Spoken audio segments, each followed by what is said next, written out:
আগে বলে নিচ্ছি, সেই জমাগুলোকে আগে করতে হবে।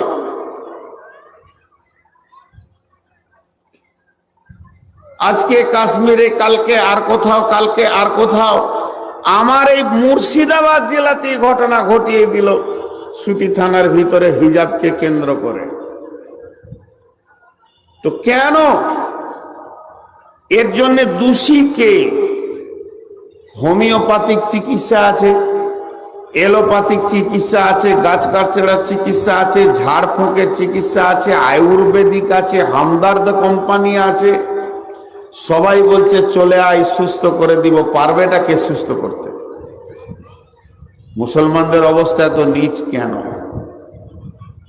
এই কেনটাকে আগে বার করি, তারপরে ওষুধ। বিসমিল্লাহির রহমানির রহিম। কুল ইন কানা আবাউকুম ওয়া আবনাউকুম ওয়া ইখওয়ানুকুম ওয়া আজওয়াজুকুম ওয়া আসীরাতুকুম وأموال اقترفتموها وتجارة تخشون كسادها ومساكن ترضونها أحب إليكم من الله ورسوله وجهاد في سبيله فتربصوا حتى يأتي الله بأمره والله لا يهدي القوم الفاسقين। পেছনে বক্স দেয়নি, এই পেছনে ফিডব্যাক দাওনি বক্স কই?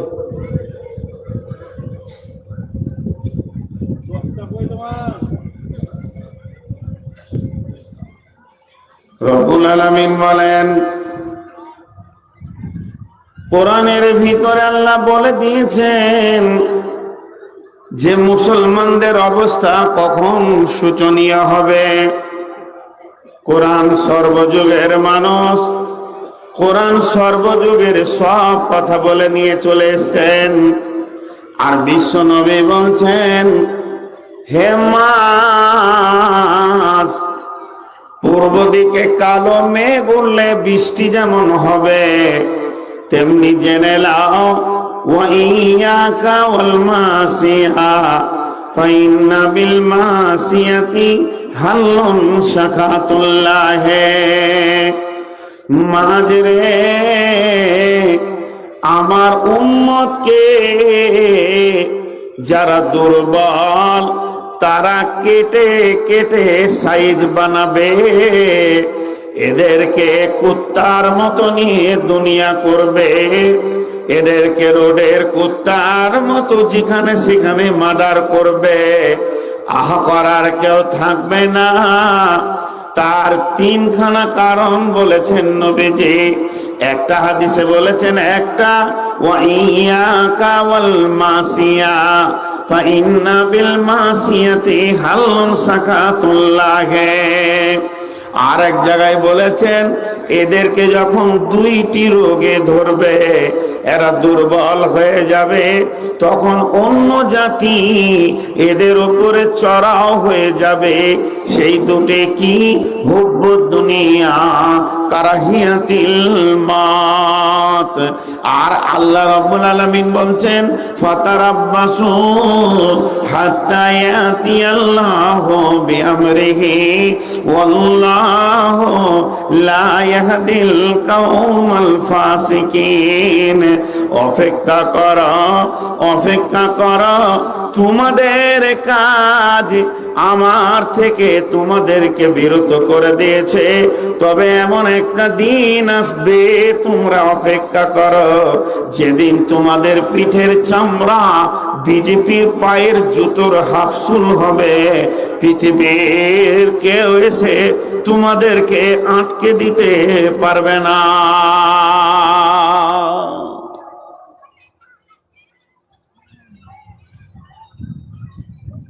পেছনে কিন্তু বক্স নাই। আগের বক্তারা যে কি করে বকেছে আমি বুঝতে পারছি না। মাইক ওই দিকটা খুব সুন্দর, কিন্তু একটা বক্তাকে যে পেছনে ফিডব্যাক লাগে ওটা নাই। 1 ঘন্টা চালানো কঠিন হয়ে যাবে, 2 ঘন্টা তো দূরের কথা। আমি কথাগুলো অনেক ছিটিয়ে দিয়েছি, এবার গোছিয়ে দিই। মুসলমানদের দোষ কি?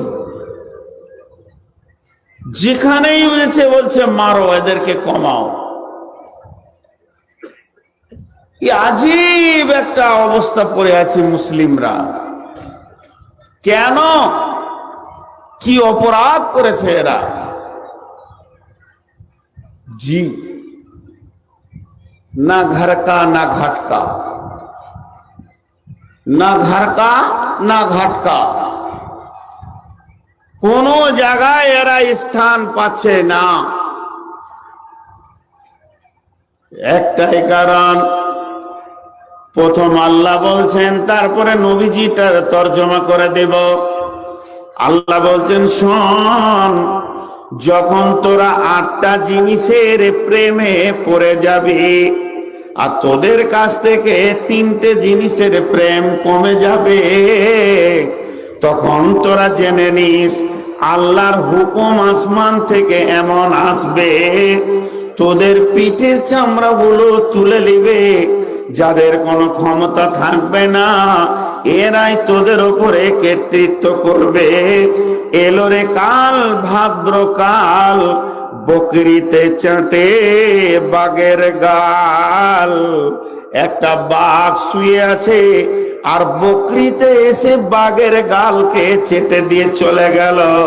তাহলে বলেন ওই বাঘটার মূল্য কত? সেই অবস্থা বর্তমানে হয়ে গেছে। সেই 8টা জিনিস কি আল্লাহ গুনিয়ে দিয়েছেন। কুলিন কানা বাউকুম, যদি তোমরা তোমাদের বাপকে, ও আবনাউকুম, তোমাদের সন্তানকে, ও ইখওয়ানুকুম, তোমাদের ভাইকে, ও আসওয়াজুকুম, তোমাদের বিবিকে, ও আসিরাতুকুম, তোমাদের বন্ধু বান্ধবকে, ও আমওয়ালুন ইকতারাফতুমুহা, তোমার সঞ্চিত মালকে, ও তিজারাতুন তাকসাউনা কাসাদাহা, ব্যবসা বাণিজ্য চাকরি বাকরিকে, ও মাসাকিন তারজাউনাহা, আর যে অট্টালিকাটা তুমি বানিয়েছো ঘর, এই ঘরটাকে টোটাল 8টা জিনিসের নাম আমার আল্লাহ করলেন। কি বললেন? তোরা তোদের বাপকে, সন্তানকে, ভাইকে, বিবিকে, বন্ধুকে, সঞ্চিত মালকে, ব্যবসা বাণিজ্য চাকরি বাকরিকে, আর যে অট্টালিকাটা বানিয়েছিস এটাকে, এই 8টার প্রেমে যখন তোরা পড়ে থাকবি, তোদের দিলে যখন এই 8টার প্রেমে হৃদয়টা জমা হয়ে থাকবে, তোদের হৃদয়কে এই 8টা প্রেম গ্রহণ করে নিবে। আর তোদের দিল থেকে 3 জনের প্রেম চলে যাবে, প্রেম কমে যাবে। সেই 3টি কি? এই 8টার তুলনায় 3টির প্রেম কমে যাবে। সেই 3টিকে আহাব্বা ইলাইকুম মিনাল্লাহি, একটা হলো আল্লাহর মহব্বত, ওয়া রাসূলিহি, এবং রাসূলের মহব্বত, ওয়া জিহাদিন ফি সাবিলিহি, আল্লাহর রাস্তায় তোমাকে জিহাদ করতে হবে, জান মাল লাগাতে হবে, এইটার মহব্বত। এই 3টে জিনিসের মহব্বত যখন কমে আসবে আর 8টার মহব্বত যখন উপর দিকে বেড়ে যাবে, তো আমার আল্লাহ বলছেন ফাতারাব্বাসু, ফাতারাব্বাসু, ফাতারাব্বাসু, মানে অপেক্ষা করা।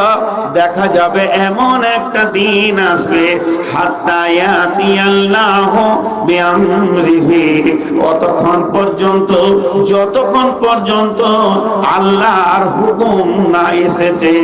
আল্লাহু লা ইয়াহদিল কাওমাল ফাসিকিন, আল্লাহ ফাসিকদেরকে কোনদিন হেদায়েতের রাস্তা দেবেন না।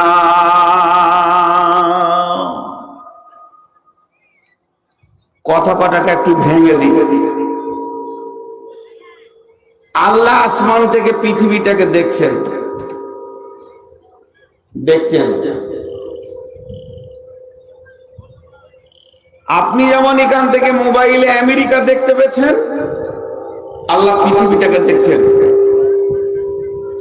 ইমাম গাজ্জালি আলাইহি রাহমা বলছেন যে এই পৃথিবীটা আয়নার মতো আর আল্লাহর আরশটা আয়নার মতো, সমস্ত প্রতিচ্ছবি আল্লাহ বসে বসে দেখছেন সেখান থেকে।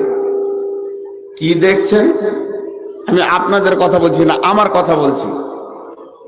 সকাল থেকে উঠে ঘুর ঘুর ঘুর ঘুর ঘুর ঘুর করে বাপের পেছনে সময় দিলাম, বেটার পেছনে সময় দিলাম, ভাইয়ের পেছনে সময় দিলাম, বন্ধুর পেছনে সময় দিলাম, বিবির পেছনে সময় দিলাম, মালের পেছনে সময় দিলাম, আর চাকরি বাকরির পেছনে সময় দিলাম, অট্টালিকার পেছনে।